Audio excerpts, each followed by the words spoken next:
Welcome to cook at home మంచి రుచి కోసం. ఇవాల్టి వీడియోలో వంకాయని కాల్చి కొంచెం డిఫరెంట్‌గా చట్నీ చేసుకుందాం. ఈ పచ్చడిని మనం రాగి సంకటితో, రోటీతో, చపాతీతో, పరాఠాతో ఇలా దేనితో అయినా సర్వ్ చేసుకోవచ్చు. చాలా బావుంటుంది. ఇది మస్ట్ ట్రై రెసిపీ అని చెప్తాను. దీన్ని ముందుగా మనం తయారు చేసుకోవడానికి కావాల్సిన పదార్థాలు వంకాయలు, ఉల్లిపాయ, రుచికి సరిపడ్డ ఉప్పు, 2 టమాటోలు, అలానే పచ్చిమిరపకాయలు.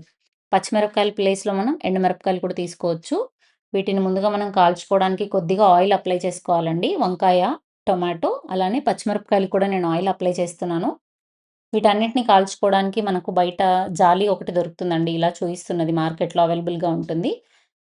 దాని మీద పెట్టుకొని స్టవ్ పైన పెట్టి ఒక్కొక్కటి మెల్లిగా తిప్పుకుంటూ కాల్చుకోవాలి. పచ్చిమిరపకాయలు చాలా త్వరగా వేగిపోతాయి కదా! అందుకని ఫస్ట్ వాటిని నేను తిప్పేసి తీసేస్తున్నాను. చూసారా? ఇలా వైట్ కలర్‌లో అయిపోయిన తర్వాత తీసేయాలి.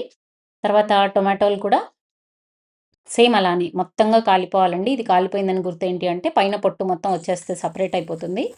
చూసారా? ఇలా తిప్పుకుంటూ కాల్చుకోవాలి. లేదంటే ఒకే వైపు ఉంటే ఏంటి అంటే ఎక్కువ మాడిపోతుంది. మెల్లిగా ఇలా తిప్పుకుంటూ కాల్చిన తర్వాత వాటిని కూడా సెపరేట్ చేస్తున్నాను నేను జాలి నుంచి. ఇలా పైన ఉన్న పొట్టు మొత్తం సెపరేట్ అయిపోతుందండి. తర్వాత వంకాయని కూడా అంతే. వంకాయ లావుగా ఉంటుంది కదా! లోపల గుజ్జు ఎక్కువగా ఉంటుంది కాబట్టి కాలడానికి టైం పడుతుంది. దీన్ని చాలా నెమ్మదిగా మంట సిమ్‌లో పెట్టి తిప్పుకుంటూ కాల్చుకోవాలి. లేదు అంటే పచ్చిగా ఉంటుంది. మనం ఇది చట్నీ చేసుకునేటప్పుడు. చూసారా? ఇలా పొట్టు మొత్తం సెపరేట్ అయిపోవాలి. నార్మల్‌గా వీటిని నిప్పుల్లో కాల్చుకుంటాం కదా! నా దగ్గర నిప్పులు అవైలబుల్‌గా లేదు. అందుకని ఇలా స్టవ్ మీద చేస్తున్నాను. తర్వాత వెల్లుల్లిపాయలు కూడా కాల్చాను. ఎందుకంటే అది ఆప్షనల్. సెపరేట్‌గా చూయిస్తున్నాను నేను దీన్ని. కావాలనుకున్న వాళ్ళు వేసుకోండి. లేదంటే లేదు. వంకాయ కూడా చక్కగా కాలిపోయింది కదా! తర్వాత వీటన్నిటిది పొట్టు మనం సెపరేట్ చేసుకోవాలి. ఇలా చూయిస్తున్నాం కదా! అలా అన్నీ సెపరేట్ చేయాలి. కాల్చుంటాం కాబట్టి ఈజీగా వచ్చేస్తది. ఈ నల్లగా ఉన్నది ఏదైతే ఉందో అది కంప్లీట్‌గా తీసేయాలి. లేదంటే మనం చట్నీ చేసుకునేటప్పుడు చేదొచ్చే ఛాన్సెస్ ఎక్కువగా ఉంటాయి.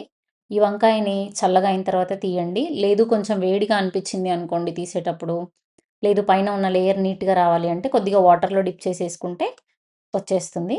తర్వాత ఉల్లిపాయని సన్నగా కట్ చేసి, కొత్తిమీరని కూడా సన్నగా కట్ చేసి, మిరపకాయలని మనం కాల్చాం కదా! వాటిని కూడా చిదిమేసి బౌల్‌లో తీసుకుంటున్నాను నేను.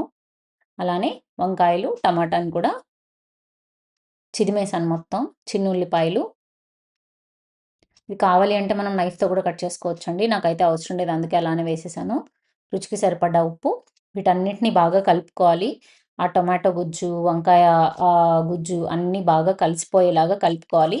చాలా సింపుల్‌గా 15 మినిట్స్‌లో మనకి పచ్చడి రెడీ అయిపోతుంది. నోటికి రుచిగా లేనప్పుడు దీన్ని ఖచ్చితంగా ట్రై చేయండి అని చెప్తాను.